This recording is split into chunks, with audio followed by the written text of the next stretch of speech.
the more they overthink the plumbing, the easier it is to stop up the drain. Back in the old days, I used to be able to do this with a chalkboard. It's chalk. Anyway, okay, so we had the British Orders in Council at the end of the French and Indian War. 1763, the British Parliament sits down and decides that they need to rethink, they need to re-examine their colonial policies toward the American colonies.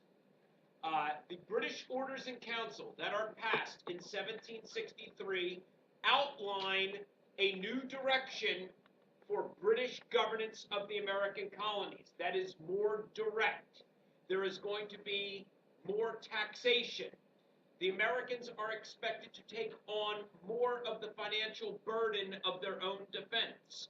They are expected to pay taxes that everybody else in England pays. If they consider themselves to be English citizens, then surely they won't oppose these taxes as every other Englishman pays them. They will be expected to follow the rules more closely. Rules that for 140, 150 years, the Americans had not been following to the letter. The British are now going to expect that those rules are followed. And so, with the fact that the proclamation line of 1763 had been implemented and essentially ignored, okay, forbidding the American colonists from settling west of the Appalachian Mountains in order to keep an eye on them and keep them out of harm's way, and the Americans basically ignored that. What the end of salutary neglect looks like is essentially this. There is going to be strict enforcement of the navigation laws in a manner that you had not seen previously, except maybe the Dominion of New England, Edmund Andros in the 1680s. So what does strict enforcement of the navigation laws look like? It means that the English officials, the colonial officials, are going to have broad sweeping powers to be able to round up people suspected of violating those laws. And that's what's going to come from what are called writs of assistance. These are blanket search warrants. Basically, it's an open-ended search warrant that allows the British government to go in and investigate even people suspected, with no hard proof, suspected of being in violation of the Navigation Acts. If a person is found to have reasonable suspicion of violating the Navigation Acts, they are then tried in a vice admiralty court. Now, what does that mean? That means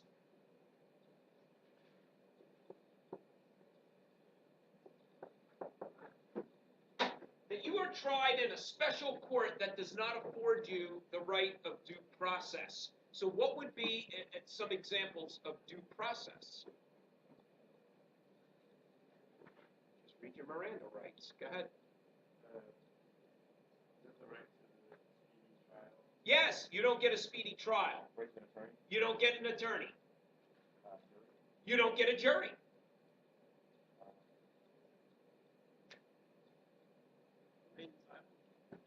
Yeah, you can be forced to testify against yourself. Guys, all that stuff that's in the Bill of Rights is in there for a reason.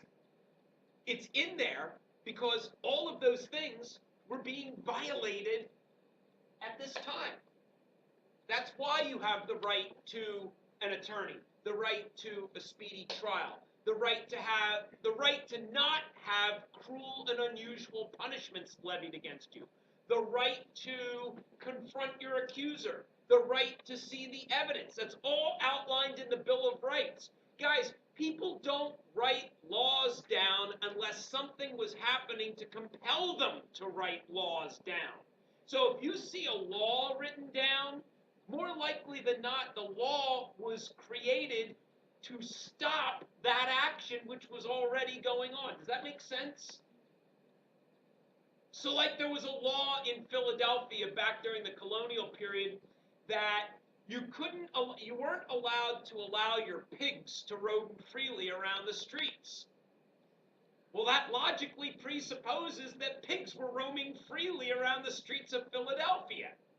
So anytime you see a law, just think of the logical progression. The law is there because something was happening that necessitated the passage of that law. And the Bill of Rights, which are the amendments to the Constitution, they are the supreme law of the land. So anyway, when I look at this, I'm like, wow, the Bill of Rights is born right here. Right here. I mean, the Bill of Rights was authored in, 1789? Ratified 1790? But the ideas for it are born here. Sugar Act, get a better handle on sugar trade from the West Indies. Make sure that the British government's able to whet their beak on that trade. That's a very lucrative trade. The Currency Act, this is a very short-sighted act. Forcing the colonists to pay all of their debts in gold. Why is that short-sighted? They don't have any gold, so how in the world are they going to pay their debts off? So what it winds up doing is it winds up causing an economic downturn in the American colonies because they don't have the ability to pay their debts. A lot of people go into bankruptcy. Oh yeah, by the way, not to belabor a point, but does this sound familiar? Blanket search warrants, no due process. We certainly don't do that today, right? That certainly doesn't occur today, right?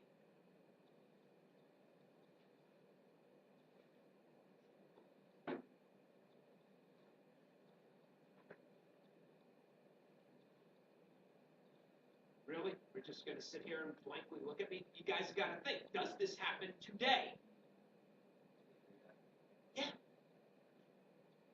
The Patriot Act and other similar national security measures provide the government with wide sweeping authority. You know, when I see these vice admiralty courts, which is kind of a legal limbo, you can be held for extended periods of time with no due process. I mean, it's almost like this is the British colonial equivalent of Guantanamo Bay.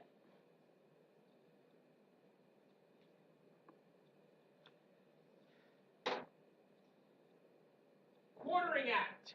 Soldiers placed on American soil for your defense. But you've got to house them. You've got to clothe them. You've got to feed them. You've got to take care of them. An added economic hardship to Americans. And then finally, and most odiously, the Stamp Act, which does two things.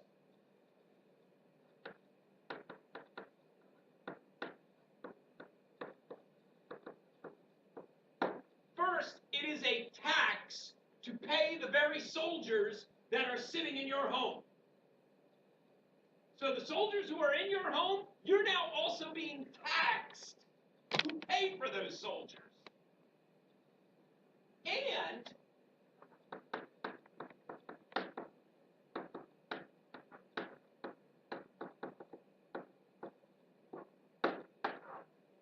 it is a direct tax by Parliament.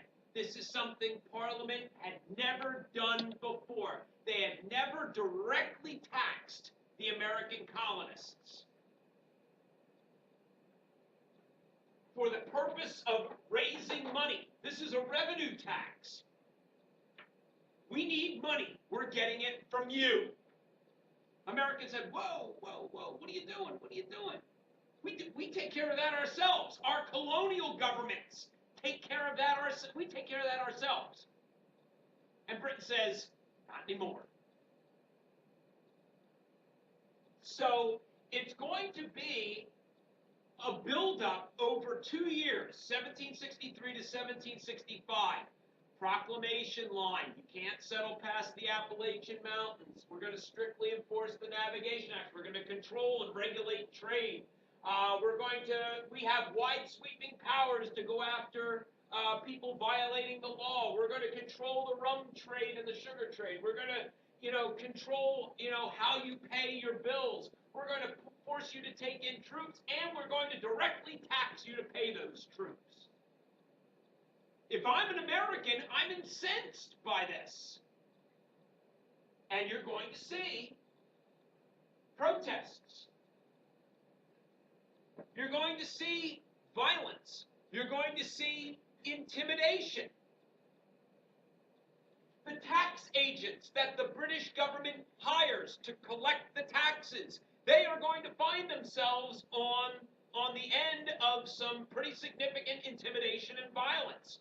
Whether that's threats, whether that's tarring and feathering, whether that's just general attacks, but you're going to see Americans attacking British government agents.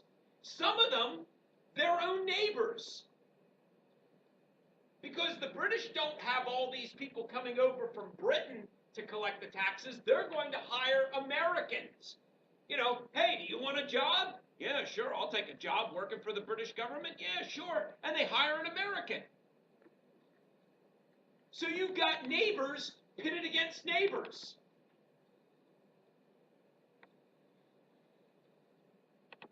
And this becomes known as the Stamp Act crisis of 1765 to 66. Notice it only lasts a year. It resolves itself rather quickly.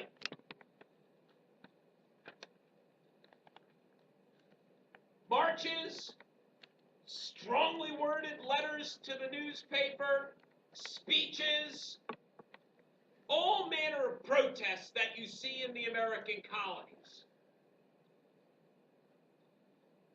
This is going to unite the colonies in a way that the Albany Congress of 1754 couldn't unite the colonies. Ben Franklin says back in 1754, hey, maybe it'd be a good idea for the American colonies to work together politically and economically, and everybody rejected it. But now, these taxes and these regulations are forcing the American colonists together. They're forcing the American colonies to work together because they've all got something in common. They can't stand these new regulations and taxes. So they meet in order to decide what to do next. And only some of the colonies meet, not all of them.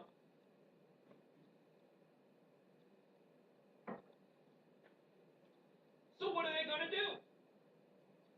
They're going to resist.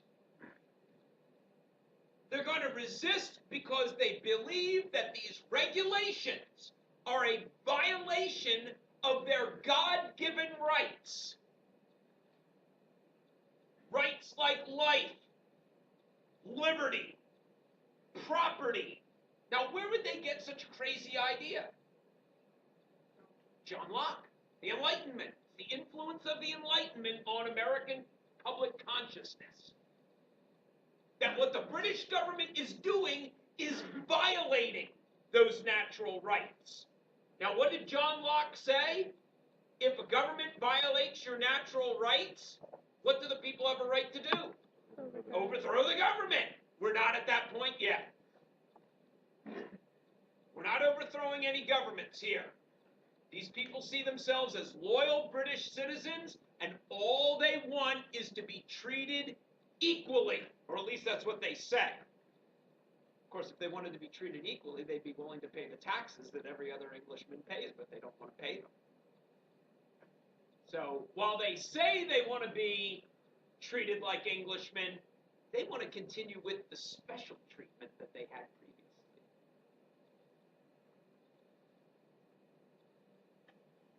The colonies form what's called the Committees of Correspondence, and essentially this is a colonial news and information network to make sure that all the colonies are on the same page, that the Carolinas know what Massachusetts is doing, Pennsylvania knows what Maryland is doing, Virginia knows what New Hampshire is doing, and they share information.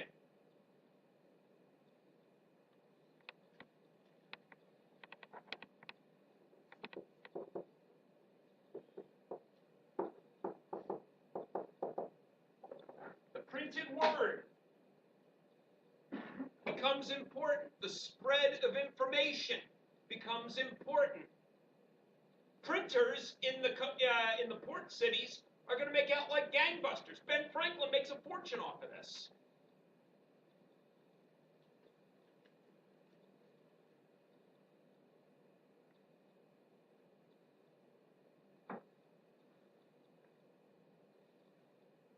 But this is the spread of ideas. This is the spread of strategy.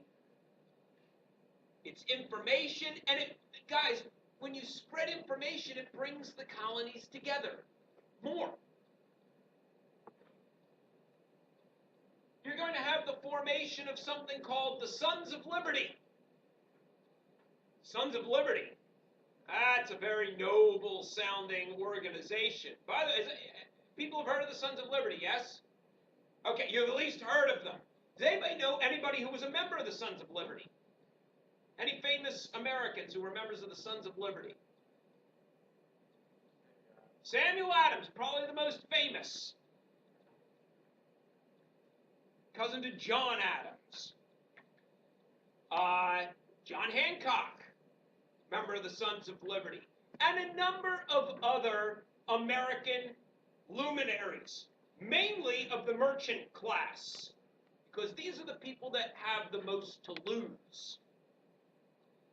So they are going to be the ones that organize. So the Sons of Liberty, what is it that they are doing? What is their strategy? They're attacking the tax collectors. They are organizing the attacks on tax collectors. They are intimidating British government officials. They're the ones organizing the marches. They're the ones enforcing the rules that the colonies put forward to protest. Here's a great thing that they used to do. They used to hang people in effigy. They would literally create a straw man and then hang it from a tree to send a message of intimidation. You can see right here from the Liberty Tree. The Liberty Tree becomes a symbol of this protest. But you can see right here the noose in the tree. That was to send a message. Now, what is the goal of the Sons of Liberty? What is it that they are hoping to achieve? What is the end game?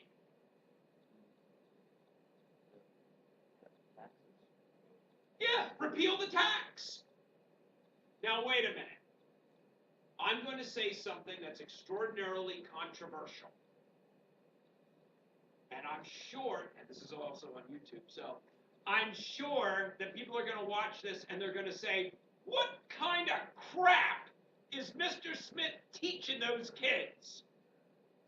All I'm doing is laying out information. You do with it what you will. But I want to read you something from the dictionary. So, 2 seconds.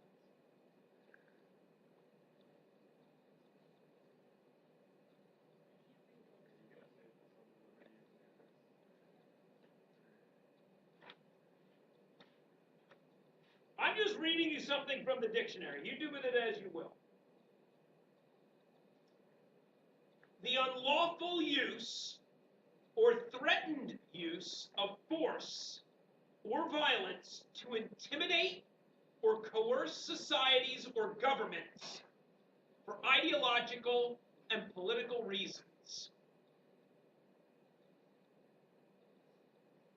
Does that sound like what you're seeing here? Are you seeing violence? Are you seeing intimidation? What is the end game? Change the law. Violence and intimidation in order to achieve a political end.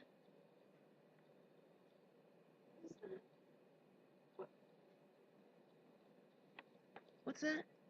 Terrorism. Terrorism? What? Terrorism? The Sons of Liberty were American terrorists? That's bunk. That's bunk. My God. Pull my kid out of that class now. Were they terrorists? By the dictionary definition, yes. But were they terrorists? Huh? Not in their eyes. What were they? They were heroes. They were fighting for a cause.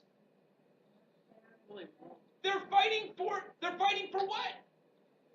Freedom and liberty. So how can you label somebody a terrorist if they're fighting for freedom and liberty? Because human beings are the great labelers. We're very good at labeling and naming. And it's the words that we as human beings choose to affix to whatever it is that we're seeing that creates an image in our mind. Terrorist, you got one image in your mind. Freedom fighter, you've got another image in your mind. One man's terrorist is another man's freedom fighter. So, any comments on that? Is your mind blown? No? Have you had this conversation before? Okay. All right.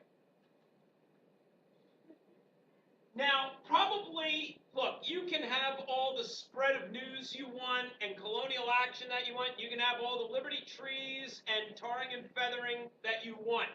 But ultimately, the way you get things changed is by hitting them where it hurts. You find out the weakness and you hit them where it hurts. And Britain's weakness is money. They need money. So if you can impact their ability to make money, you can affect change. I would argue, as a historian, looking back at American history, the best, most effective way to get change is to protest economically. Hit people where it hurts. Hit them in the wallet. You will see people change quickly. I mean, look in 1955, Montgomery, Alabama. The Montgomery bus boycott. African Americans chose not to ride the buses.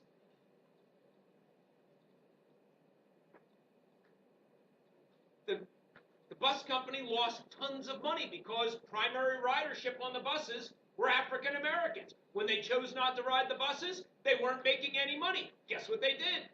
Desegregated the buses. Done and done. Hit them in the wallet. Don't resort to violence. All violence does is forces your opponent to become violent. Violence builds on violence. You want to affect change, you hit them where it hurts, in the wallet. So, the Stamp Act Congress comes up with an agreement that they will not trade with England. They will not export anything to England. They will not import anything from England. All trade with England is to come to a halt. Now, that will cause hardship not just for the English, but it will cause hardship for the Americans. American merchants are going to lose money. Americans who depend on international trade are going to lose money. But they see that as worth it in order to achieve their end. And the question is going to be, who caves first, England or the American colonies? How long can the American colonies keep up this protest before they need to get something from England? How long will England wait for America? And what the Sons of Liberty did was they went around and not only intimidated tax agents, but they went around and made sure that people were abiding by these non-importation agreements. And if you were smuggling, then you had to deal with the Sons of Liberty. Everybody's on the same page. We're all working together. Real nice.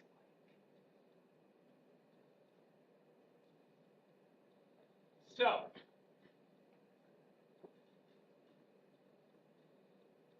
it is England who caves.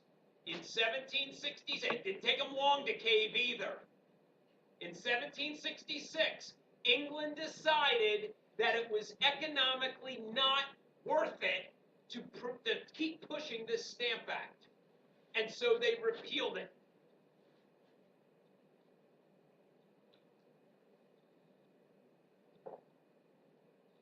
What is the message that Americans have received from this? Go. Rebel and we get what we want. Lesson learned. Thank you. We will carry that message forward into the future. So when the American Revolution comes around, all that is a continuation of lessons that had previously been learned. If we rebel against what we believe to be an odious, lousy law, we'll get what we want, because Britain has always caved into us. We've always gotten what we wanted when we protested. Eventually, though, England's going to say, yeah, we're not caving here. And that's when you have a revolution. When England finally stands up and says, no mas, that's when you have a revolution. Now, you'll notice down here at the bottom, very, very, very tiny print, I put Declaratory Act passed. Because this was almost like an afterthought. But I like to think of it this way. The Declaratory Act was passed alongside the Stamp Act repeal, and the Declaratory Act declared that in the future, Britain had final say over all law in the American colonies. Britain could pass what it wanted, whenever it wanted, and the Americans had to abide by it. So the way I think about it is this. You know, you Americans, you may have gotten away with it this time, but in the future, we're going to pass some laws, baby, and you're going to have to follow them. You think you won this time? Okay.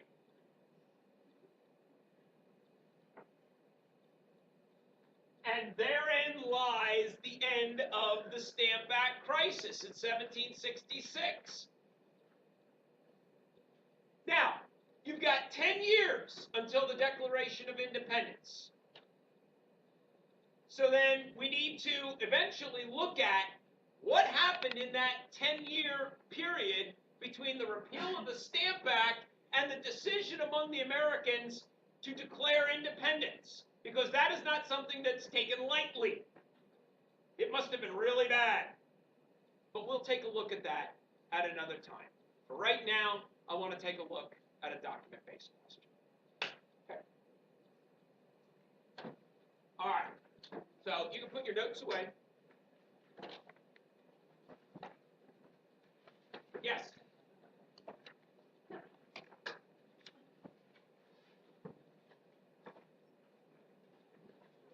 All right. So I'm going to ask you not to write on this. I will give you something to write on.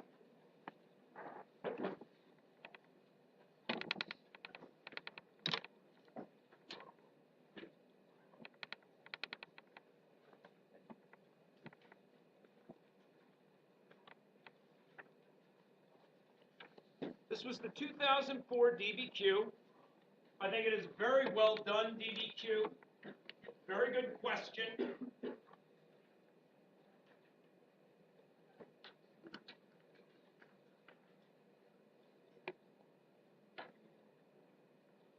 And you'll notice that the question itself has been the guiding question that we've been focusing on. How did the French and Indian War alter the relationship between the American colonists and the British government? But notice what the question does. It breaks it down. You have to address political, economic, and ideological concepts. Politics, when you hear politics, what does it refer to? When you think politics, think of government, power. It's not just government, it's power. Who's got power? Who's got the ability to set the agenda? Okay? Economics always deals with money. Who's got the money? Who wants the money? How are they going to get the money, etc.? Whether that's taxes or trade or whatever, but that's money. And then ideological, just another way of saying intellectual. When you think ideological, what are you thinking about? Ideas. How do I think of myself? How do I think of the other? How does the other think of me? How do we view each other? What do we think? What's going on in our head? That's ideological. So, what I would like to do is, I'd like to take a look at each of these documents.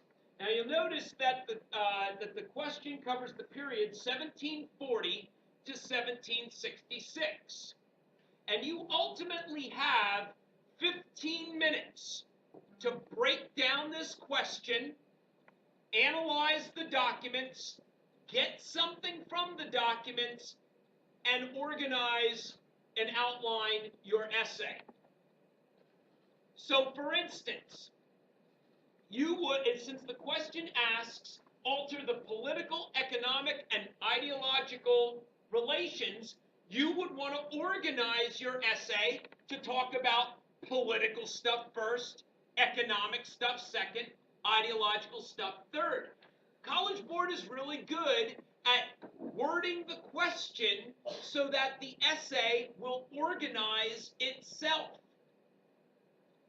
And therefore, you wind up addressing, if you go by how the question is worded, you wind up being compelled to address all aspects of the question. If it says political, economic, ideological, then organize it. Political, economic, ideological. If it says Chesapeake and New England, then organize it. Chesapeake and New England. Don't go New England, Chesapeake. Organization is key to a lot of these essays. Organization is graded on the rubric. And some of you folks, as I'm going through and I'm reading the FRQs that you gave me, are not organized. In one paragraph, you're talking about New England and the Chesapeake. In the next paragraph, you're talking about Chesapeake and New England. Then you're back to talking about New England and the Chesapeake, and you're all over the place. If you keep it organized, you'll be able to keep it straight. And it's easier for the reader to read. Now, the way I always approach DBQs is I approach it as if there were no documents. I figure out, how would I answer this question if I had no documents in front of me? And then I brainstorm everything I know about the French and the Indian War changing the relationship. So what would be some things that I would want to make sure I would shoehorn into my essay? What are some specific vocabulary terms that should be shoehorned into that essay? What? Salutary neglect. I should see it somewhere in the essay. Probably under what category? Political, economic, or ideological? Political. How do they govern? Hands-off approach versus a hands-on approach. Absolute. Beautiful. Perfect. All the acts, like the taxations afterwards? All the acts and the taxes. I should see stamp tax. I should see navigation acts. I should see vice admiralty courts. I should see currency act. If you're so inclined and you remember all those things the more the better, but I should see those acts somewhere in there. Where would I see them? Economical. Either economical if it's taxes, or political because it's a law. You can use it in either place. What else would I expect to see? Yeah. The proclamation line of 1763. Yes, considering there are 3 multiple choice test questions on the next test on it. Yes. The proclamation line of 1763. Okay? Now, what would that fall under? Political. Could it also fall under ideological? How? Well, and what would be the colonists thinking there? We're gonna go over there anyway. We're going to willfully violate the law because there's a lot of land there and we think it's ours.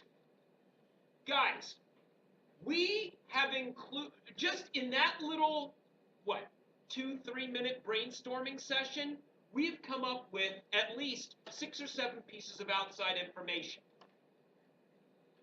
That's terrific. If you have that in your essay, beautiful. Bueno.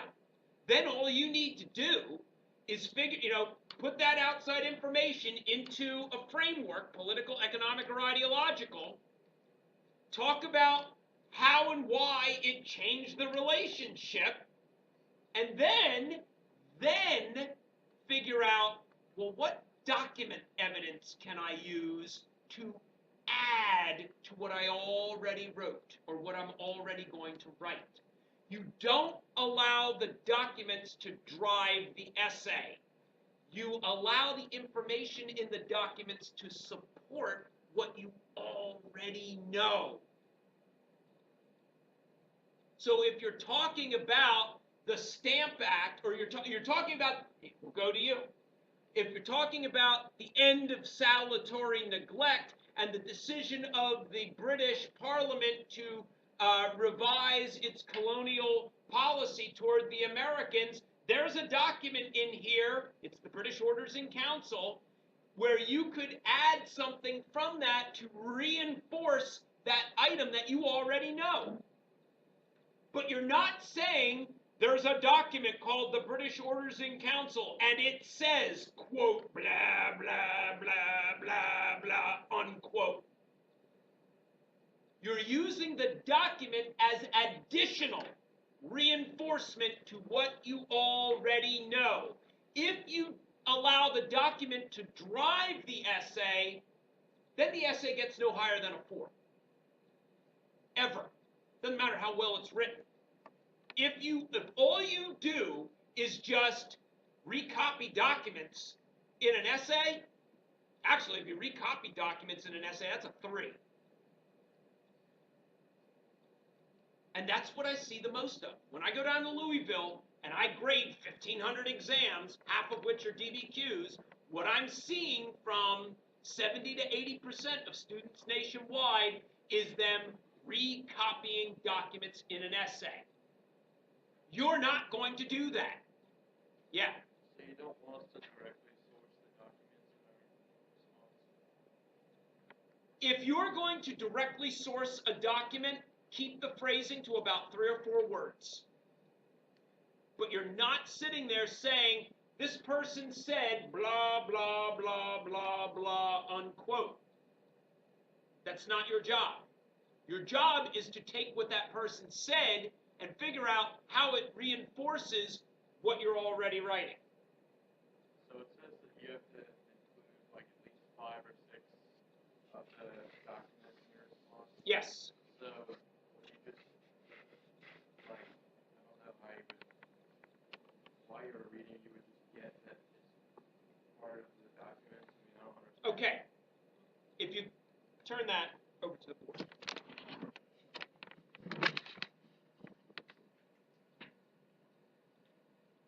When you plan out your essay in the 15 minutes that you have, mandatory planning time, you know that you're going to talk about political, you know you're going to talk about economic, you know you're going to talk about ideological. You know you're going to talk about salutary neglect. You know you're going to talk about laws. You know you're going to talk about taxes. You know you're going to talk about enforcing the Navigation Acts and infringing on trade. You know that you're going to talk about the Americans believing that the English are infringing on their national liberty, on their natural rights. You know those things. So as you're going through and looking at the documents, you say to yourself, well, A really does support what I'm talking about in the political stuff. Maybe C does as well. Maybe D and F reinforce what I'm already going to talk about in the economic part. Maybe G and H reinforce what I'm going to talk about in my ideological part. So I'm just finding places where I can add additional support into what I'm already writing, into the framework that I've already created. Does that make sense? Yeah, so you don't directly say, I know this because document J says. Correct. No. First of all, you never say, I know this. Yeah. You don't refer to yourself. And for God's sakes, you don't quote entire swaths of documents. This is not AP World. Okay? You're getting something. You're gleaning something. You're taking something from the document that can be used to reinforce what you already know. That's why I'm saying when you do a DBQ, you've got to approach it as if there are no documents whatsoever and figure out what you already know. Now, maybe you know a lot, but maybe you don't know anything. Then you can use the documents to inspire outside information. Like when you look at a document, it might remind you, oh, that's the Stamp Act. Or, oh, I remember the proclamation line. I should probably find a way to shoehorn that into the essay. Does that make sense? Especially if the essay comes from an earlier period in American history.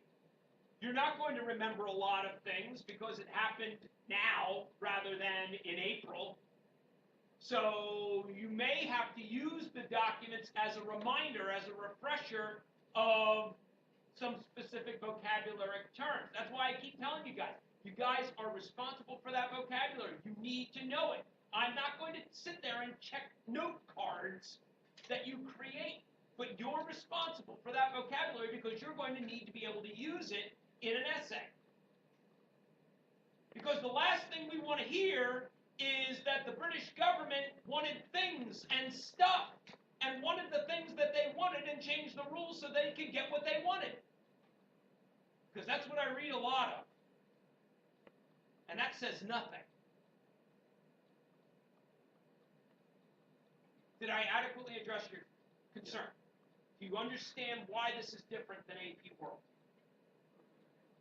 Oh, you weren't in AP World? Oh, really? Okay. All right. Anybody have any questions about this? Okay. So the last thing you're doing when you do a DBQ, the last thing you're doing is looking at the documents. You're planning out the entire essay before you look at the documents. Okay? All right. So, let's take a look at these documents and see what we get from them.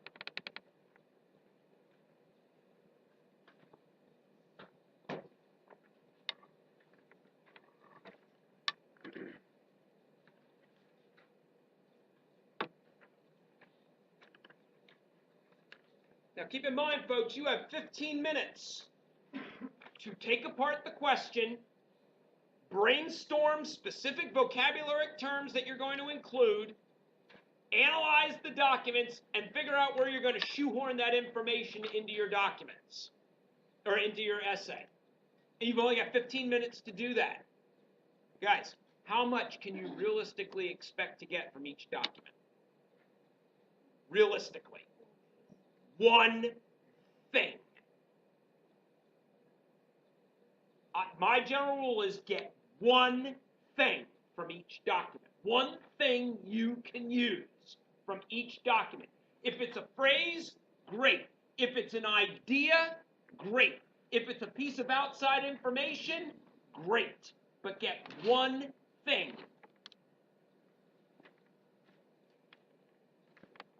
Because you don't have time to get everything. The purpose of doing a document-based question is not, I keep saying this, you can't eat the whole cow. The purpose is to create an argument in a short amount of time that incorporates what you already know with what the documents reveal. And you build an argument. Yes, the French and Indian War altered the political relationship because it did this, it did that, it did that. And whatever you found in document A reinforces it. Okay? All right. So, what I've got here is document A through H. So that's 1, 2, 3, 4, 5, 6, 7, 8 documents. Now, standard rule of thumb is you use the majority of documents. I'm going to tell you, the more documents you use, the better your essay is going to be. But the minimum is half plus 1. So for 8 for 8 documents, make sure you've at least used 5. But if you can use more, use more. You do not have to use all of the essays. You do not have to provide point of view. You do not have to talk about the missing document or what document would be great to, make this a better as an essay, which I know they do in AP World, or at least have done in AP World, maybe, for those of you who read essays. All right, so all we're trying to do is get one thing. And what I'm focusing on here is, how does the document reflect change? What change?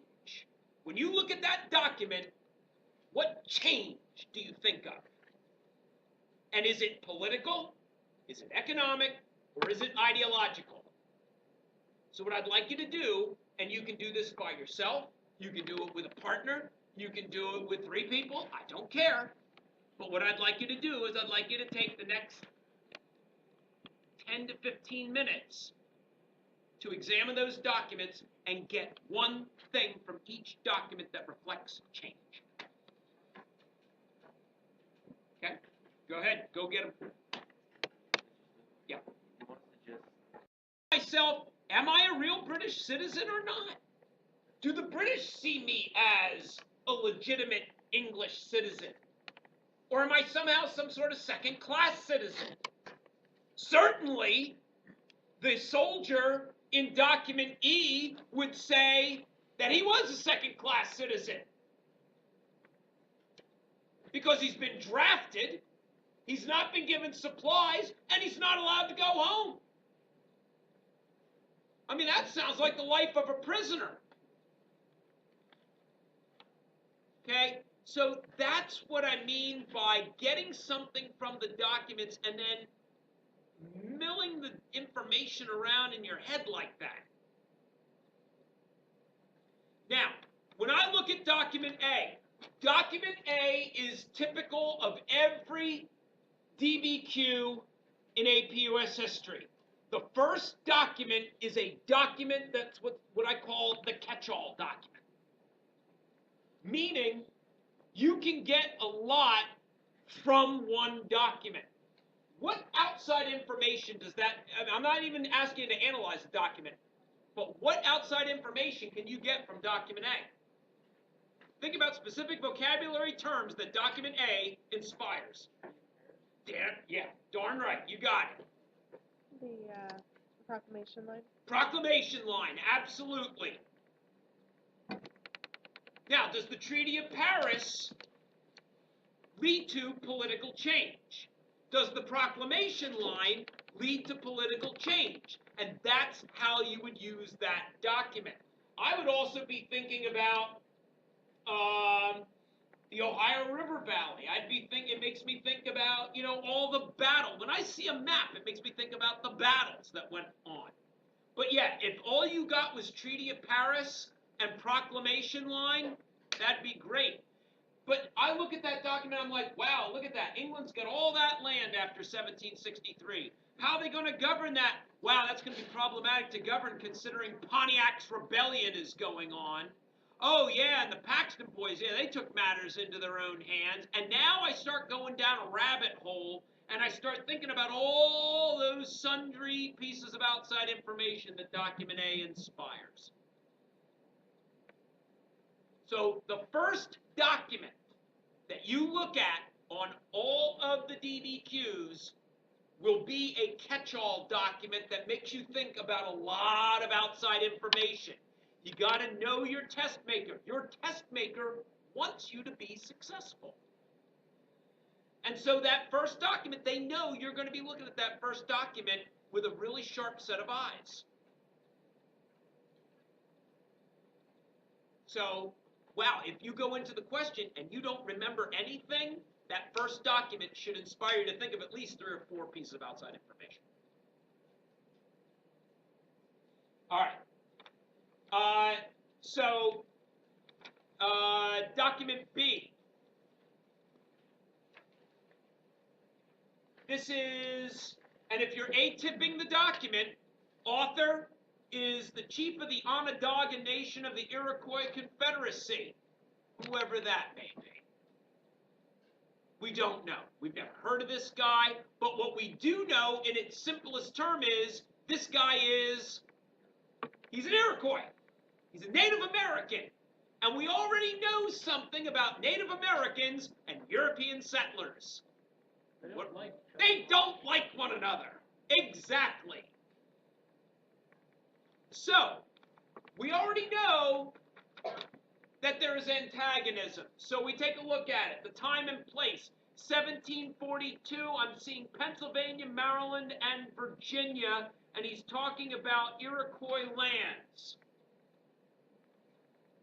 This is 1742. What? Way before the French and Indian War. Not just before, way before the French and Indian War. 12 years before the French and Indian War. And what is the main idea that Conisatoga is trying to get across here? What's he saying to the representatives of Pennsylvania, Maryland, and Virginia? Point it back there. What? Not happy with the encroaching settlers on his land. So what does that tell you about Americans and their attitude toward Western lands? They're just going to take it? They're just going to take it. So 12 years prior to the French and Indian War, you've got Americans saying that that land west of the Appalachian Mountains is theirs. They see it as theirs. And the French claim it, but they see it as theirs because they're already settling on it. Which then makes you think about what piece of outside information that relates to Western settlement. You see a Native American. You see traveling past the Appalachian Mountains. What should you be thinking about? What? The Proclamation Line of 1763 and the reason why the Proclamation Line was put in place? To protect and to be able to control the Americans. To protect and be able to control the Americans, but I don't know specific piece of vocabulary. To prevent them from settling west of the line so the British could have stricter control and enforcement of the acts. Pontiac's Rebellion, my friends. Pontiac's Rebellion. Makes me think about Pontiac's Rebellion, which happens after the French and Indian War. The Indians are upset before the French and Indian War. When the Americans and the British win, they're going to be even more upset. And it's going to lead to a change. Change in policy. You can't travel past the Appalachian Mountains. It also supports the idea of ideology, that the Americans believe that this land is theirs. Okay. Document C. George Washington. Letter to Robert Orme, whoever he is, aide-de-camp of Edward Braddock. Now, we do know who Braddock is. And what do we know about Braddock? There's one thing we know about Braddock.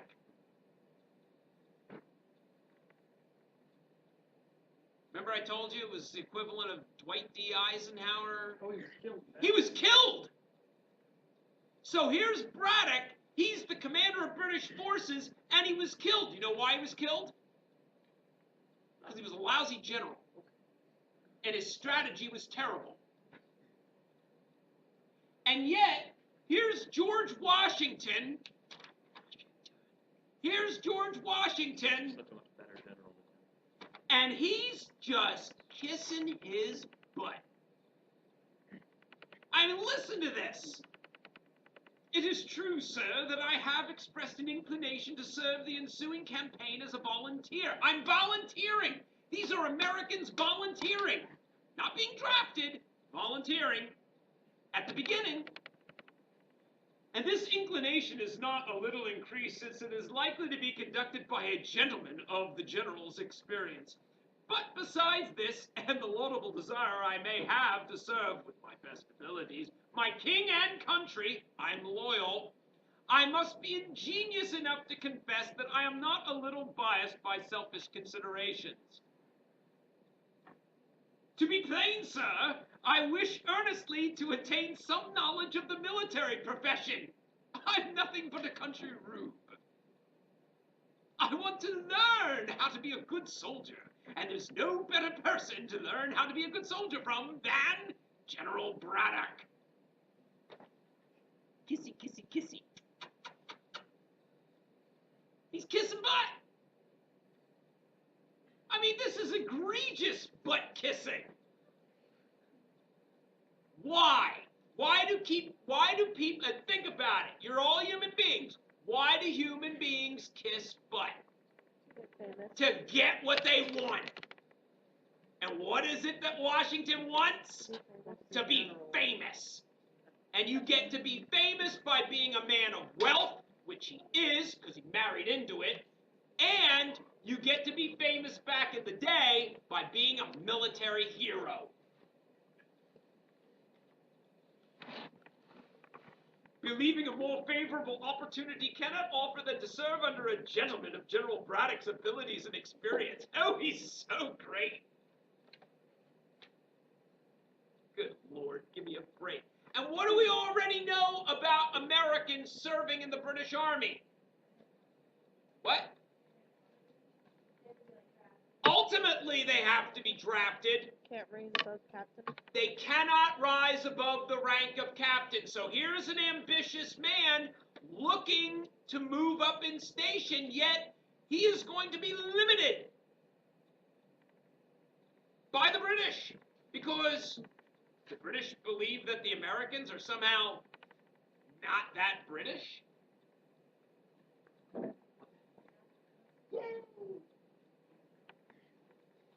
Not that British? I don't know. I mean, it sounds ideological to me. Is that us, really? All right, we are going to pick this up next time. If you have a top 10 list to give me, please give it to me.